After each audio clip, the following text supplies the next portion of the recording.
Et bonjour à tous, bienvenue sur Vagabondage. Je suis ravi de te retrouver pour une nouvelle vidéo. Alors aujourd'hui, on part en Gironde. Allez, c'est parti!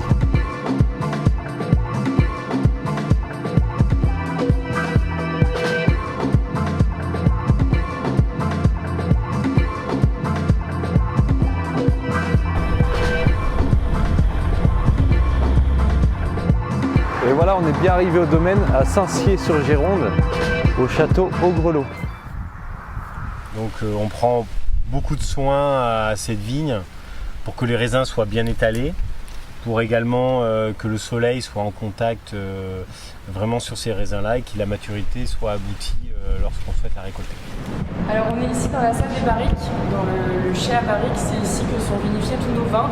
On va vinifier les blancs qui sont passés en barrique comme le sélection blanc, ou alors les rouges comme le coteau de Mété qui est passé 12 mois en fût, en barrique de 2 vins, donc barrique qui a déjà été utilisée et barrique neuve pour lui donner des arômes différents. Je tâche la barrique.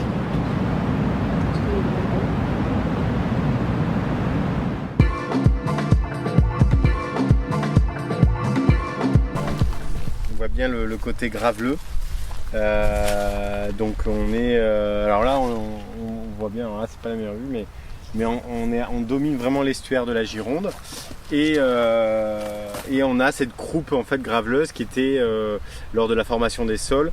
Le bassin aquitain, quand il s'est retiré, il a laissé tout ce qui est les graves, tout ce qui est ce petit caillou un peu là qu'on voit qui proviennent en fait de quand l'eau s'est retirée. Voilà.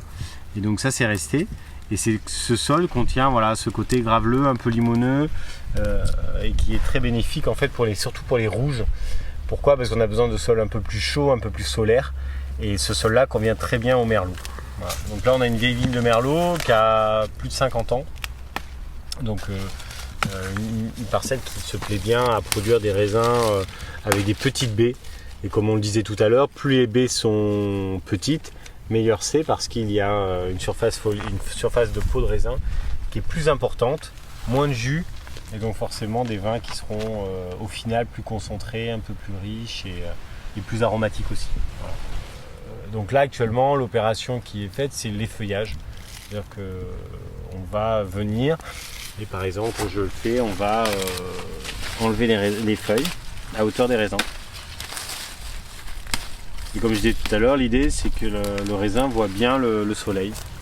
Et donc au fur et à mesure, on passe enlever les feuilles. Voilà. Et comme ça, le raisin il voit parfaitement le soleil. Et ça permet d'accélérer la maturation, d'éviter certaines maladies aussi. Donc là, on est sur le BT 2020, c'est ça? Ouais, ce sera le 2020.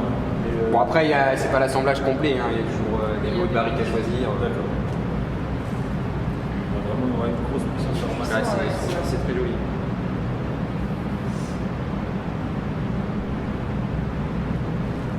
Elle est vraiment atypique. Hein. Elle mûrit. Elle a un truc qui est sympa dans cette parcelle, c'est qu'il y a une hétérogénéité qui est assez intéressante.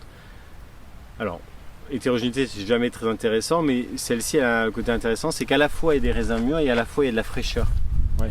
Et c'est ça qui peut être intéressant dans le coteau de Mété, c'est à la fois d'avoir un vin puissant, riche, mais avoir aussi ce côté un peu frais, un peu aromatique, et qui va amener lors du vieillissement un vin qui se conserve bien et qui est très, très frais, quoi. Ouais, ouais. Et c'est là où cette parcelle-là elle a quelque chose d'un peu d'unique. Voilà, d'avoir. Au niveau exposition, on est. Mais là, le plein sud, là.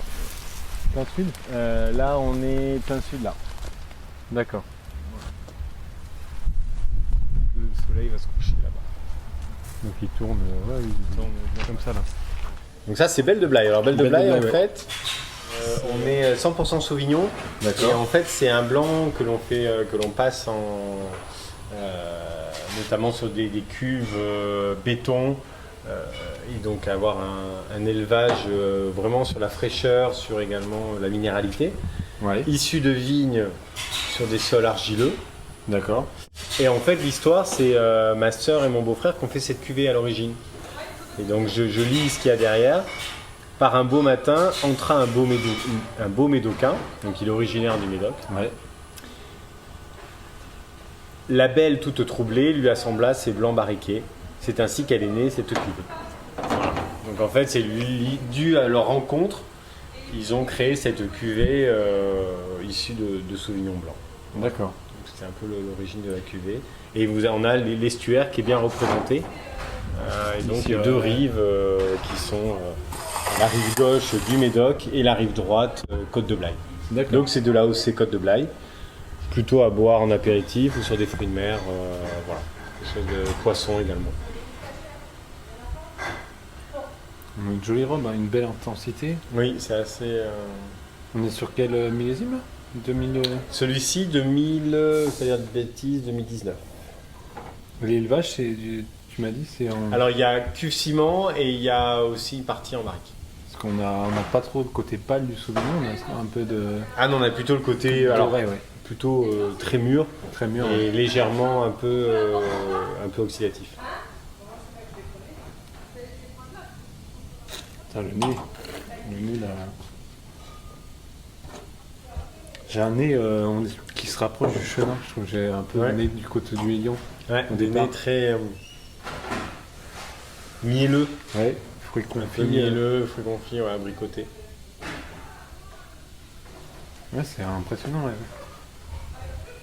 Là, l'aveugle au nez, on part pas sur du Sauvignon, on est plus sur un chenin, je dirais. Mais Chenin. on est sur le côté Sur le assez blanc. surmûri du Sauvignon blanc, D'accord. qui amène tout ce côté aromatique Ouais. très différent du Sauvignon qu'on connaît.